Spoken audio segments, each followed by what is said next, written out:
Can you tell me about the day that the police came to your door and started talking to you? Is that something you're able to talk about? Recorded.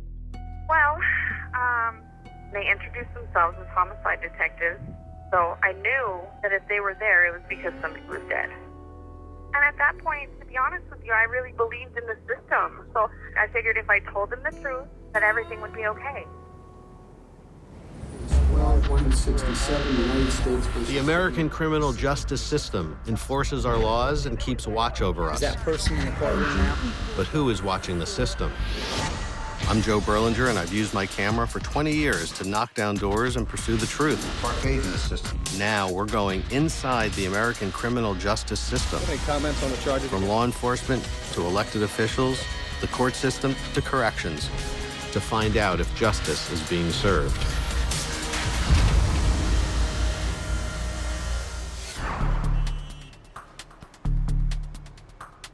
Most homicide investigators will tell you that in the age of forensic science, a good old-fashioned confession is the gold standard of evidence. I've seen it myself. Nothing sways a jury more than a defendant who seems to admit to murder, whether they did it or not.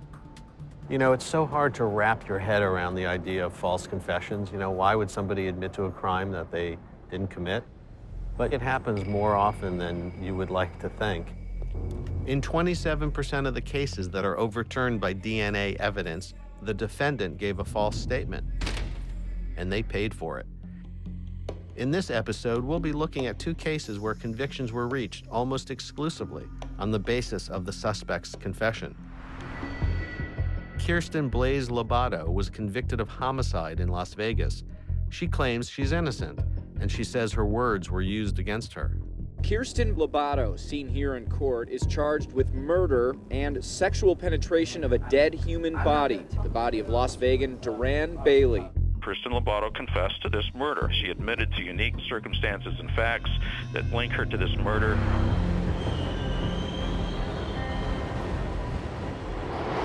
The bottom line is, someone has been in jail for over 12 years for a crime they didn't commit. J.B. Afo-Manine is Kirsten Lobato's New York-based defense attorney. How's it going? Hey, good morning. How you doing, buddy? How you doing? Hey. I'm JB also. Joe wonderful. Berlinger. Exactly. So, Pleasure to meet you, Joe. How's it going? Very good. I'm really interested in talking to you about this case. It's fascinated me for a while. I've done a lot of cases that involve false confessions, but this one has a really kind of special twist to it. It's crucial to point out in this case that there was not even a false confession. There was not a confession at all. Kirsten Blaze Lobato did not confess to this crime. Instead, Lobato claims she was raped in a parking lot in Las Vegas and defended herself by stabbing her attacker. She told a counselor about the incident. When a homeless man named Duran Bailey was found dead and mutilated in a dumpster on the other side of town, the counselor called Las Vegas homicide.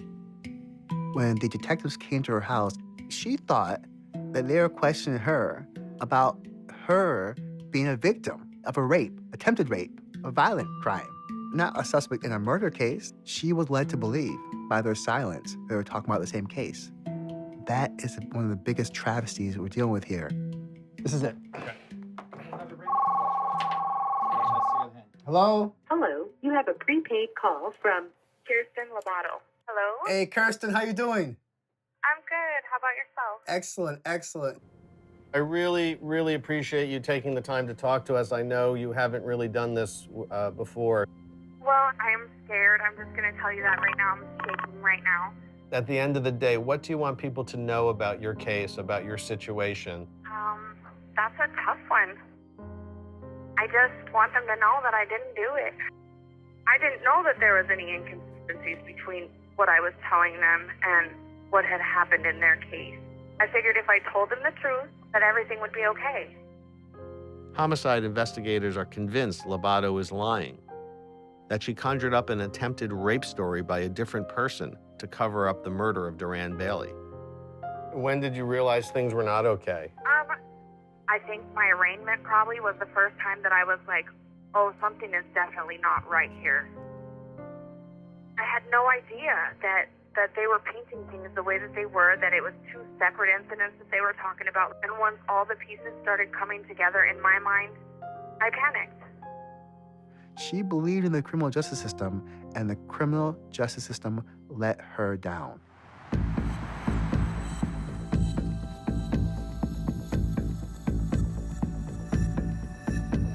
I'm Steve Moore, and I'm headed into the office today. I'm working on Kirsten Lobato's case.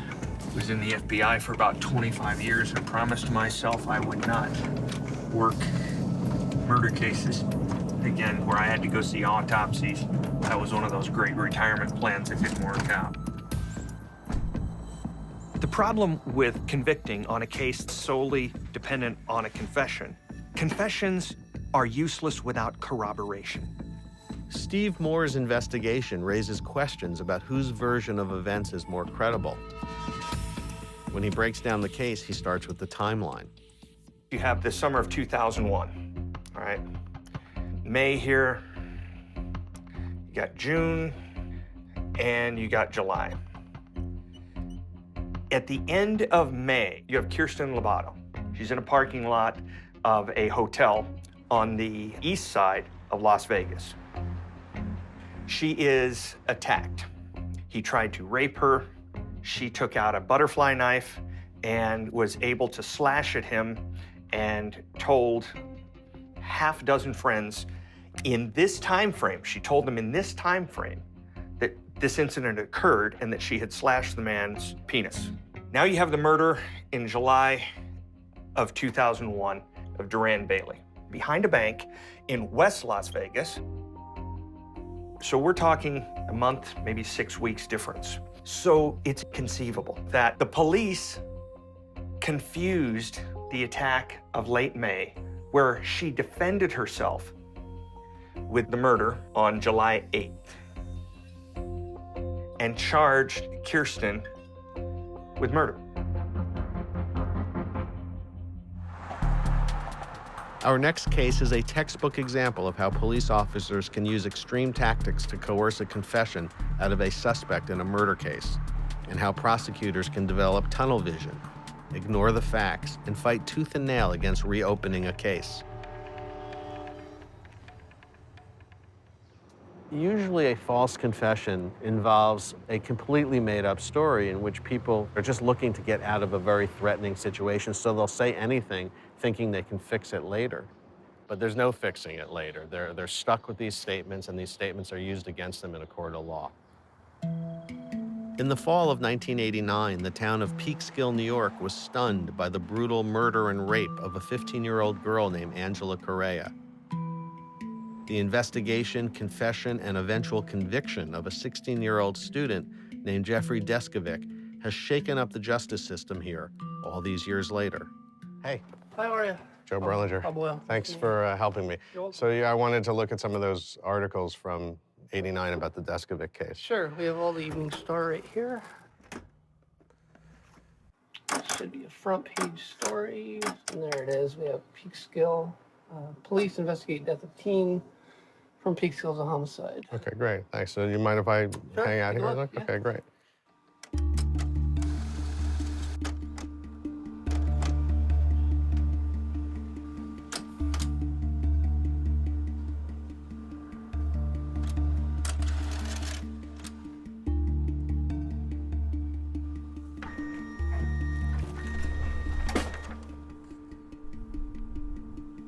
Jeffrey Deskovic and one of his lawyers watch as the jury inspects the site where Angela Correa's body was found in November of 1989.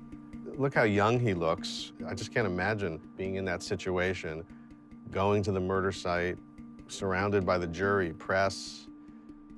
Crazy situation.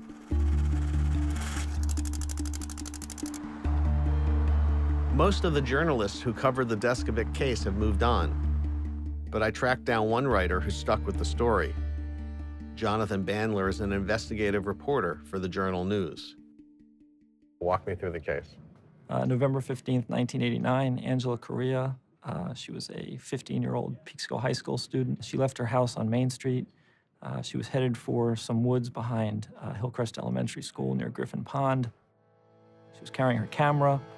She was going to take some pictures. She was in a photography class. She got up there. She was in the woods. At some point between 3:30 and 4:30, she was brutally attacked. Correa's body was nude from the waist down. The medical examiner determined she died from a blow to the head and manual strangulation. She was sexually assaulted. Blood, semen, and a hair sample were collected for DNA testing and sent to the FBI crime lab. With no leads, the police created a psychological profile of the killer, asserting that he was young, knew the victim, and most likely was a loner. Why did they start narrowing in on Deskovic?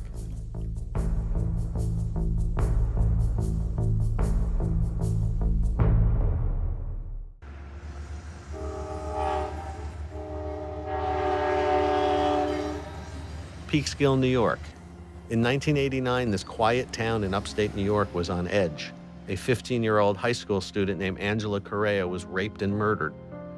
Local investigators were narrowing their search to one, and only one, suspect. One thing that was interesting was Jeffrey Deskovic was a 16-year-old student there. He had been a classmate. He wasn't a close friend, but he was certainly somebody who knew her. He showed up at each of the memorial services. He was clearly distraught, and he also started talking to the police, offering his own theories about what had happened. He kind of fit that profile. So they started talking to him. Deskovic's answers only raised suspicion. Police assert that he admitted to knowing what Correa wore on the day of the murder, that he was familiar with the crime scene, and that he knew she was strangled and hit in the head. So police asked him for a blood sample, then a polygraph. You had a psychologically vulnerable teenager. You had aggressive investigators. It was a perfect storm that engulfed Jeffrey Deskovic.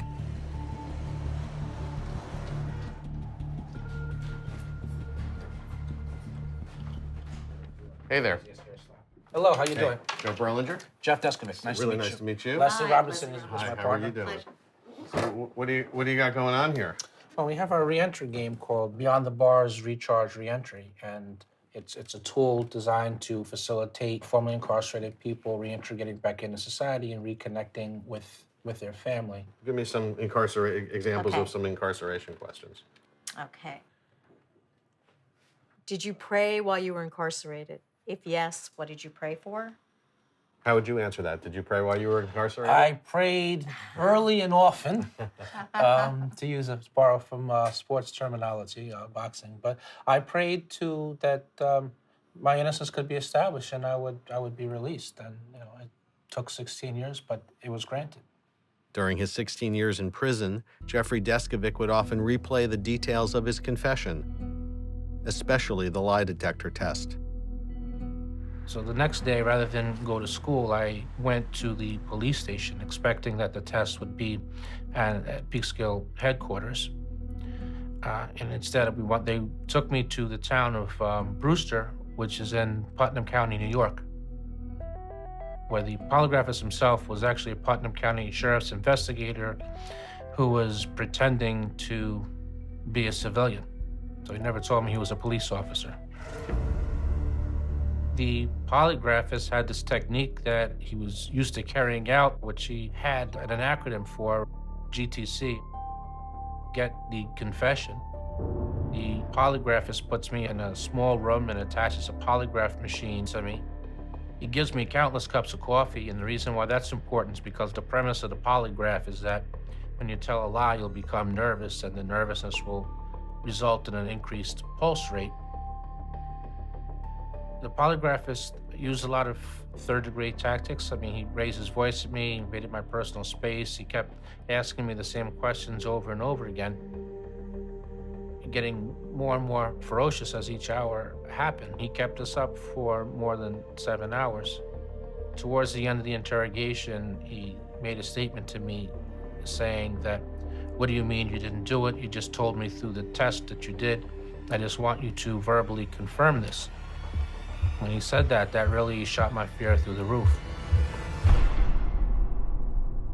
Being young, naive, frightened, 16. I wasn't thinking about the long-term implications. I was just concerned with my own safety in the moment. And I took the out which he offered, and I made up a story based upon information which they had given me in the course of their interrogation. This interrogation was never recorded. Instead, investigators would rely on the polygraph examiner's recollections. He wrote that Deskovic's last words were, "I sometimes think I did it because I know too much about the things where she was killed."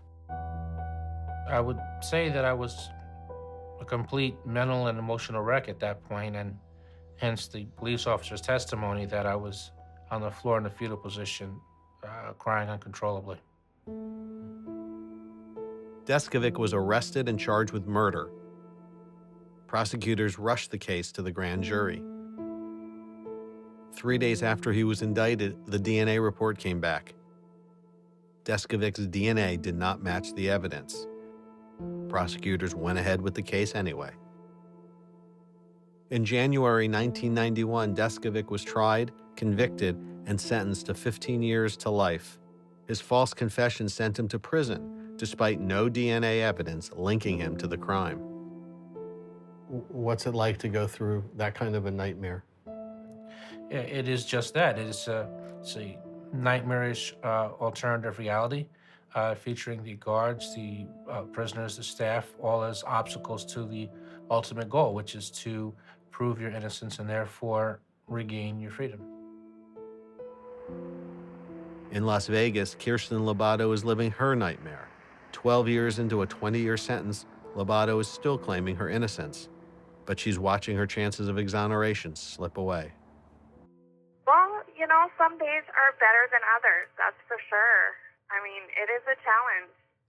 It's embarrassing for me at this point to admit I have become somewhat institutionalized. Like, I have adjusted to this environment, and I'm scared of what the future holds for me. Yeah. How's your family holding up through all this? They're much, much better now than they were. Initially, they were a wreck, and I'm even now just finding out things that went on. I had no idea.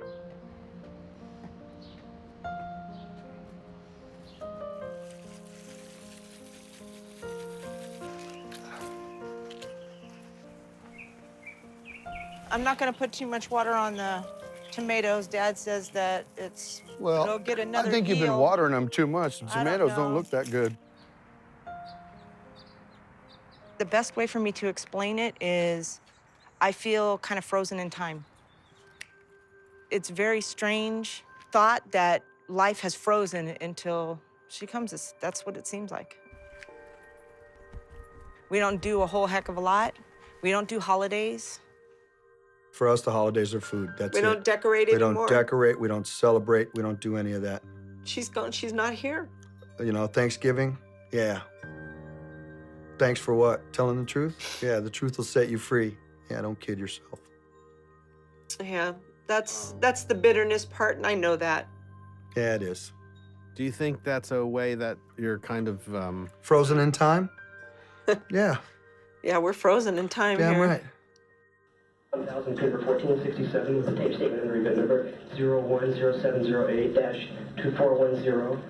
I just come home from work, and Blaze was coming out of the shower, and the two detectives were inside the living room waiting for Blaze to get out of the shower. My reaction was I didn't know what the hell was going on at first.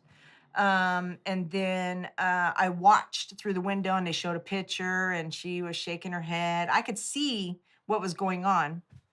And then they turned on, I saw the tape turn on. And you were explaining to us what happened a couple weeks ago in Las Vegas? Okay, and what happened, do you recall? I got out of my car, and he came out of nowhere and grabbed me from behind.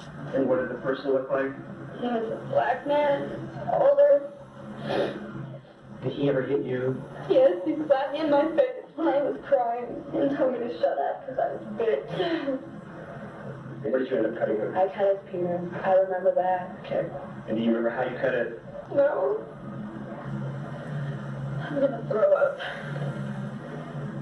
I heard Melissa's heart, please. No, you don't. You don't know how hard it is to know that you've hurt somebody and you don't even remember it. We're just trying to find out what you remember or something. This would be the only interview Kirsten Lobato would have with Las Vegas detectives, and her next statement would, in many ways, seal her fate. I figured nobody would care if I just drove off. I didn't think anybody would miss somebody like that. And then all of a sudden she stood up and they put handcuffs on her. That's when I lost it. Right then, I was like, what the f***'s going on? Excuse my language. And when she came out, that's when she said she was attacked by a man, he tried to rape her, and apparently he died. And I was like, well, self-defense.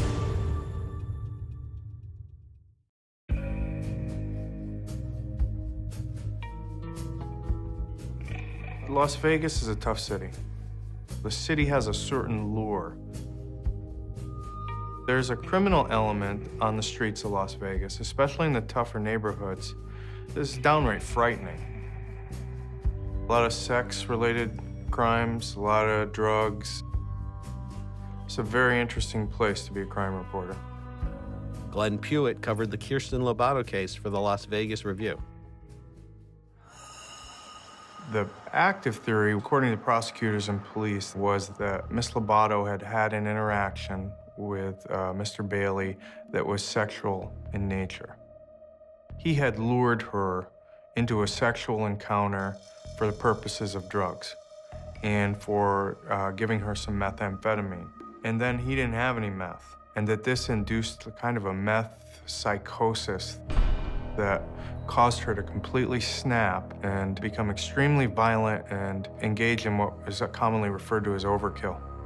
The prosecution had a strong point of view regarding the circumstances and the motive for the crime, but the case is riddled with inconsistencies.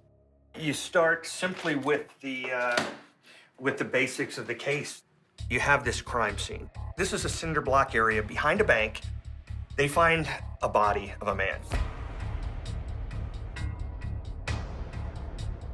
And he had been brutally murdered. Right about here, they found 6 of his teeth. Right here, they found a pool of blood where his carotid artery had been cut. Underneath him here, they found a pool of blood because somebody had stuck a knife in his rectum. They had also taken his penis. That was found here. He would have bled to death from the carotid. He had broken ribs. His teeth were knocked out. He was basically beaten, bludgeoned, and mutilated to death. So here's where my mind starts to get blown. There's no hair, DNA, prints from Kirsten found at this crime scene. There's no skin cells. Can you imagine? He lost 6 teeth, and they're saying that she didn't even lose a hair off her head? The forensics tell you the complete lack of any evidence of her ever being here. To me, now you've got a huge problem. What investigators did have was a confession by Kirsten Lobato along with circumstantial evidence linking her to the crime. Prosecutors reviewed the case and decided to offer Lobato a 3-year plea deal, which she rejected. Frankly, it was stunning to people. You know, she was in a lot of trouble. You know, it was a big risk for her. I mean, a huge risk, because in Nevada, a first-degree murder conviction is an automatic life sentence. Where were you on July 8th? I was in Panaca. Where were you on July 7th? In Panaca. Did you kill Duran Bailey? No, I did not. This is one of those cases where you can't help but feel sorry for the defendant. And you also can't help but think that there's a compelling argument for her innocence. There's no physical evidence that links Kirsten Lobato to the scene. I mean, none. But they ran into a buzzsaw in Bill Kephart. Multiple stab wounds, multiple head wounds, multiple cut wounds, multiple defensive wounds. Bill Kephart is a very good prosecutor. He was all over her and really questioning everything she said and was trying to make her look like a liar.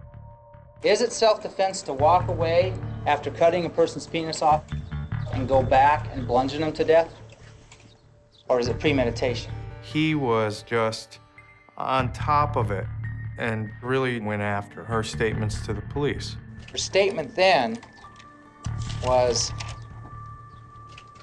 "I didn't think anybody would miss somebody like that." That was where the trial really turned. You know, there was doubt in the air. And when she got on the witness stand, she struggled. That's not to say that, you know, she didn't stick to her story, she did. But she just wasn't a great witness. First, you have a young lady who said she was the victim of an attempted rape and that she used a knife to stab someone in their genitals.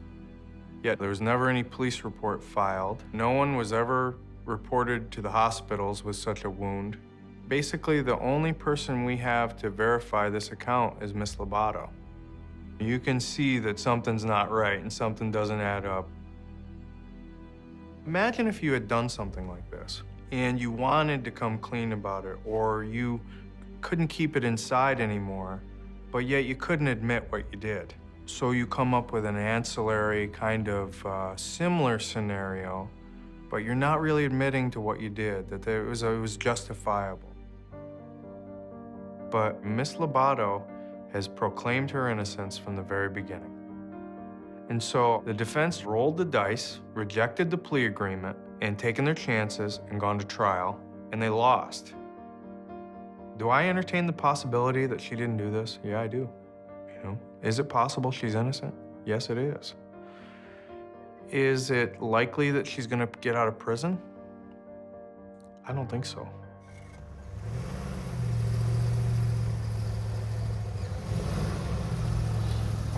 You have to have strong arms to drive this thing. But I always thought I was Atlas, and then I found out, you know, that I can't carry the whole world. And that kind of was a shock to a guy like me, because I always had control of everything. And when my daughter got arrested, I found out how little control I actually have.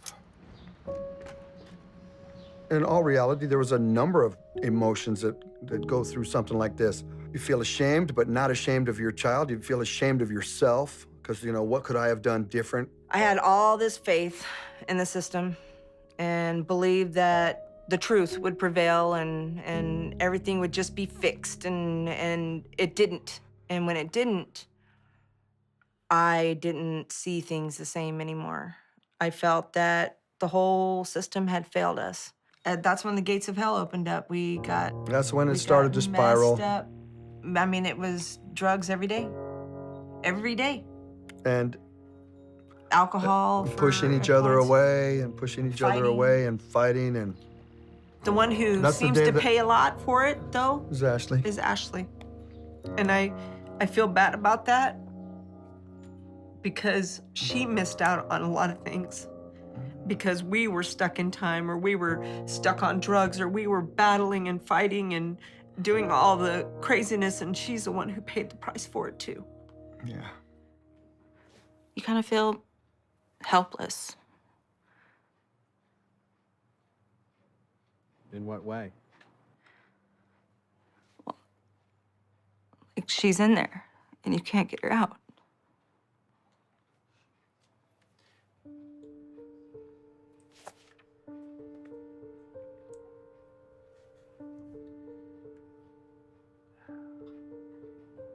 What's this done to you and your family?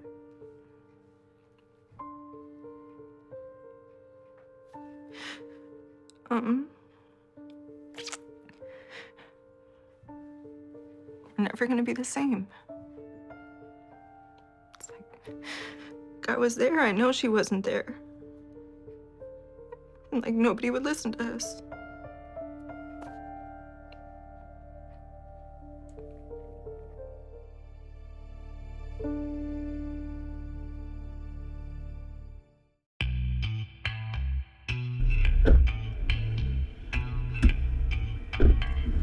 Nice ride. Thank you. So tell me where we're headed. So I am headed to Manhattanville College. I will be discussing my arrest and conviction, time in prison in front of a bunch of social justice people, college students. When you give presentations like this, does it stir up emotions? On one hand, it's cathartic, but that all comes with a price. I relive my experience, emotionally some, and I'm remembering really intense moments and traumatic moments in my life. During his years in prison, Jeffrey Deskovic fought an exhaustive legal battle, often alone, writing dozens of letters and filing petitions. He was essentially begging prosecutors to retest hair and semen samples recovered from the victim in the case, Angela Correa.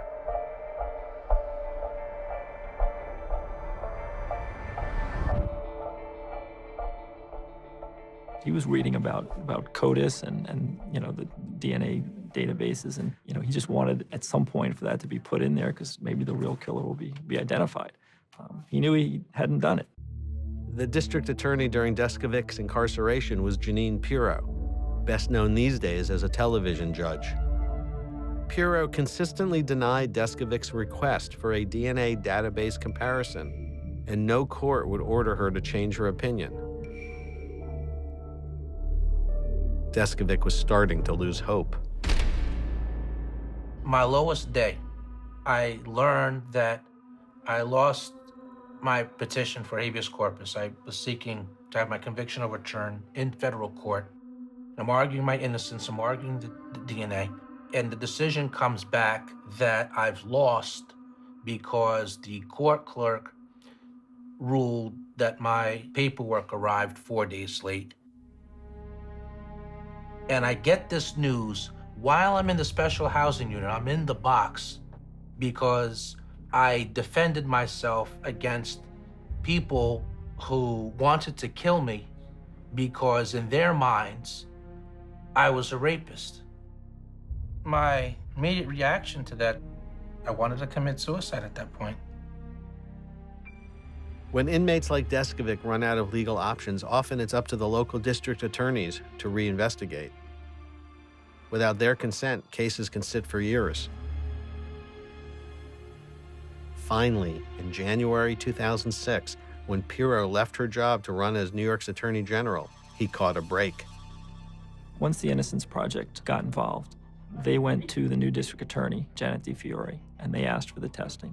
She said, yeah, let's go ahead and test it. That was in the summer of 2006. Within weeks, DNA analysis matched the semen recovered from the rape kit to a prisoner named Stephen Cunningham. Jonathan Bandler tracked Cunningham down and got him to talk about his encounter with Angela Correa.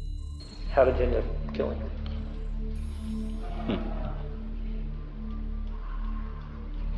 Strangling. Was it during the sex? Was it after the sex? Yeah, it was during and like a rage. What was it? What did she do? I mean, you talk about the cocaine makes you aggressive, but what did she do that put you into that rage? Nothing. Nothing at all. Cunningham was serving a life sentence for murdering a school teacher in 1993, 4 years after he raped and murdered Angela Correa. And of course, that murder might have been prevented, right? Sure. Actually, after that, we came back and we showed the video to Jeff. And Jeff was very upset because Cunningham had said that he didn't realize anybody had gone to prison for that killing. On September 20th, 2006, after spending half of his life behind bars, 32-year-old Jeffrey Deskovic walked out of prison a free man. There was a long time that I felt that this day would actually never come. In a way, it still doesn't really feel real. It hasn't fully hit me at this point. Do you think that the police really believed they were bringing in the right suspect? This was not a good faith error on the part of the police officers. They knew the coercion that went on, and then when you think about the fact that the DNA did not match me 7 months before trial, the results of that argument that it was a good faith error, the bottom drops out of that. It was intentional.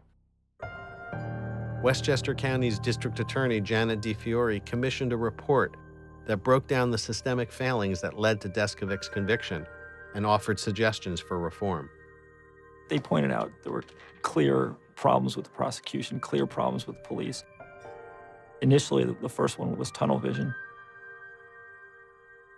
Once the police had this profile, once they had this kid who matched it, who was inserting himself into the investigation, that's all they looked at. They didn't look at anybody else. Once the arrest was made, the prosecution also had the tunnel vision. They were going to go with that confession. They weren't going to let this DNA road bump stop them at all. They definitely took liberties that fueled his conviction. And Deskovic is making the system pay for its mistakes. He filed lawsuits against the city of Peekskill, Westchester County, and the state of New York. Deskovic settled those cases for $13.7 million. He used some of the money to earn a master's degree in criminal justice. And most importantly, he started a foundation to help the wrongfully convicted.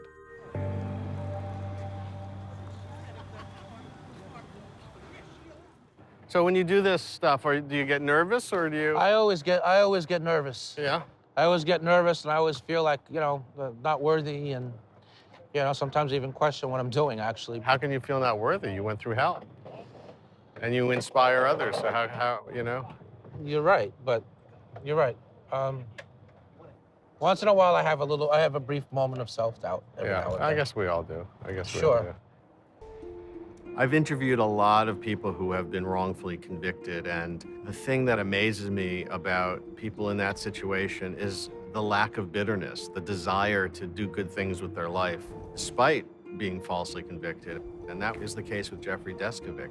The work that Deskovic is doing with his foundation is pretty amazing. He's really trying to turn his life around. Good evening, everybody. I need some more energy in the room. One more time in unison, and our unity is symbolic of the work we're going to do in the cause of justice, fighting wrongful convictions. In unison, please, everybody along with me. Good evening, everybody.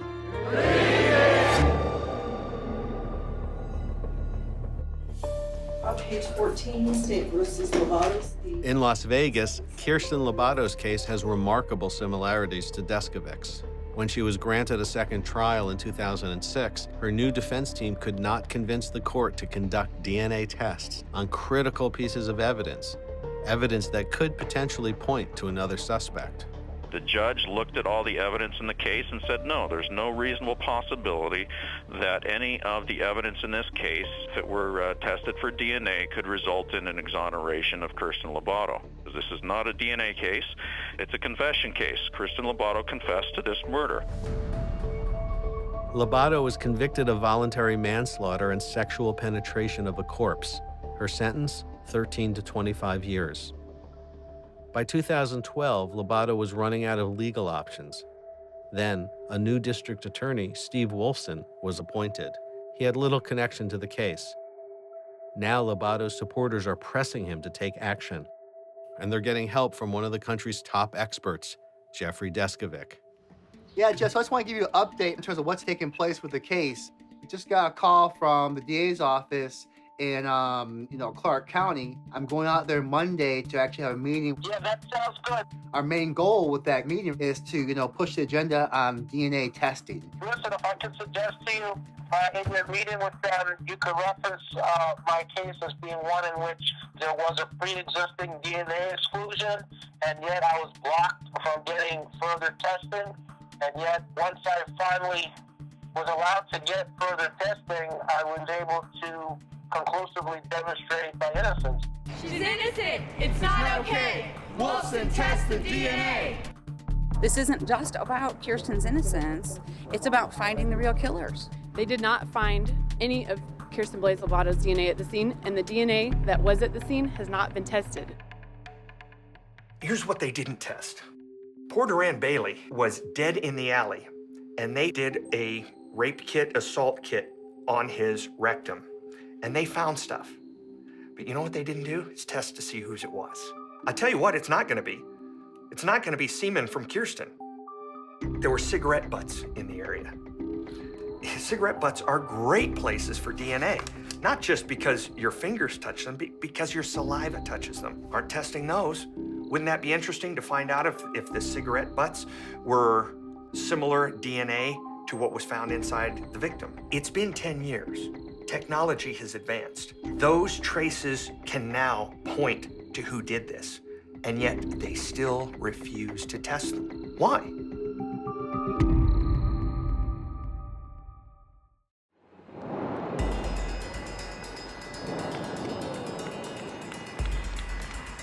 After years of negotiation, Kirsten Lobato's defense team has finally secured a private meeting with Clark County District Attorney Steve Wolfson. Former FBI investigator Steve Moore is on hand to present his findings. One of the things that I think that may take a little pressure off of Wolfson to an extent, with maybe he might listen more, is that he wasn't the head of this ship Right. at this time. You're not sitting there implicating him in any way. You're saying, hey, this is what you walked into. Look at it. And that is the truth. He had nothing to do with this. Everything I've heard or experienced with Steve Wolfson shows me to be, at least so far, that he is a reasonable man, and I don't think the concrete is dry in his mind about this case. I agree with you. Everyone else? In New York, Jeffrey Deskovic may be free from a prison cell, but in many ways he remains deeply affected by what the system did to him. Some of the afflictions that I've had to wrestle with included overcoming panic attacks, anxiety attacks, becoming frightened if I simply saw a police officer on the street. The speech is a chance to share the stage with recent exonerees, innocent men who served time with Deskovic. Jeffrey pleads for justice. He pleads for those who are still imprisoned, innocent. Men and women who are losing the prime of their years. Not only did he buy me the clothes, but he shared with me housing. He has an apartment in Manhattan in which he assisted in housing me for about 6 months.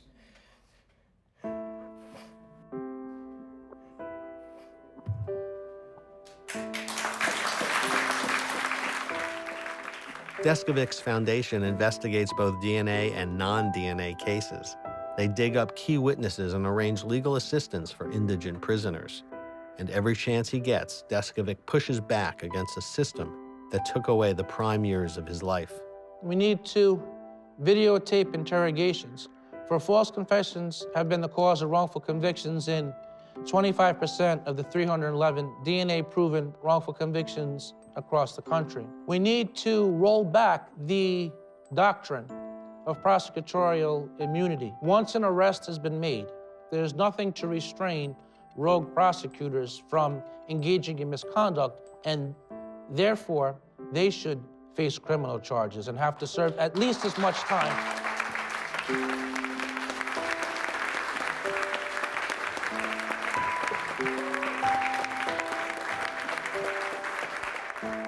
What do you want people to know about your situation? The essential points I'd like people to know about my case is that I had never been arrested for anything, that I was not a high school dropout, and that if the police want to talk to you, then even if you're innocent, you should insist on them providing you with a lawyer. If you think that it's safe to talk to the police without benefit of a lawyer, just because you're innocent, then all you need to do is look at me and you'll know that that's not true. It happened to me, and it can happen to anybody. Proud of you, brother. In Las Vegas, J.B. Afo-Manine and Steve Moore finally get the face-to-face meeting with the DA's office. We're setting up the stage for them to understand. You guys have the ability here to be heroes. Mm-hmm. You know what I'm saying? You know? You should really hit them with that. Because I'm going to be saying you have the opportunity, unless you're very careful, to be goats. Right, exactly. If you come out and say, hey, this isn't all a bitter pill. Right, exactly. Our cameras were not allowed into the meeting. Over the next 2 hours, JB and Steve advocate on behalf of Kirsten Lobato, arguing in favor of new DNA testing on case evidence, trying to convince Steve Wolfson to reconsider the state's case.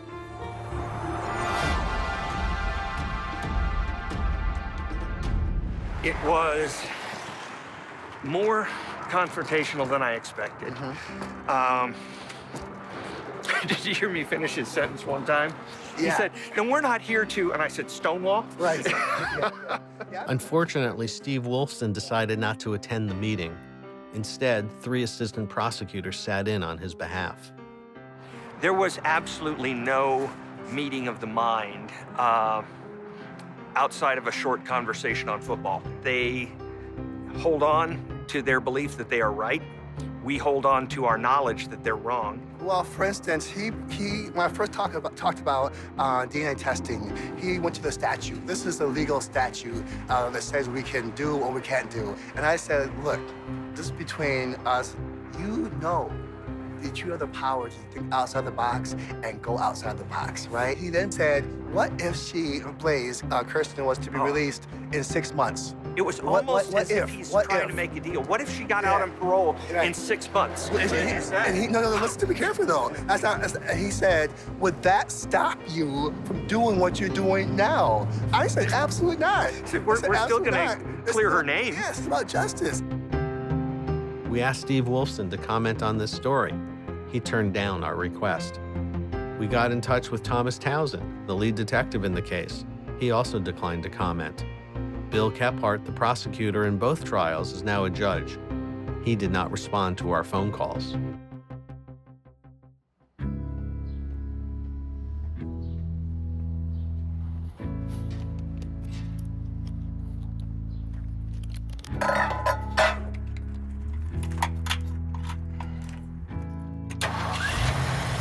Okay, now just push down on it a little bit.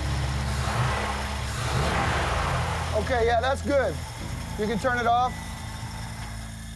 My plan is to fix this truck up and then get another one that's very similar and put a little bit of me into it. And then, of course, when the time comes, let the girls play with the trucks. They'll flip a coin or however it is to see who gets what. Do you foresee a day that she's going to get out of there and come walking straight into your house? Absolutely.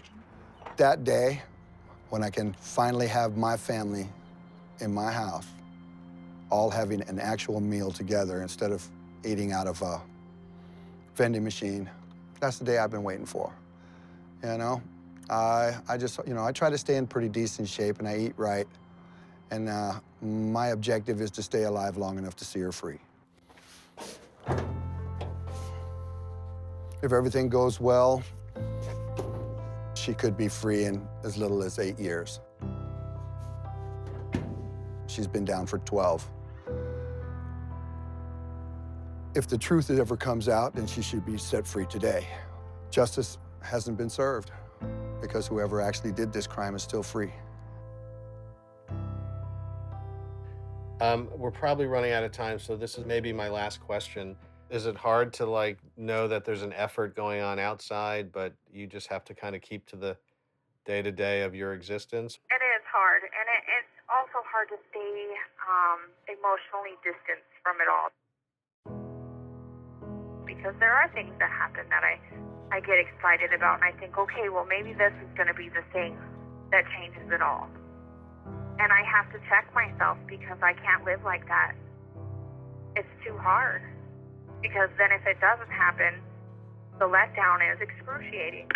Yeah. Well, we wish you the best. Anything you want to say before we go? Just want to say, Blaze, you did an awesome job, and keep your head up, okay? Thank you for using IC Solutions. Goodbye. Unceremoniously. It's heartbreaking. Yeah, it is.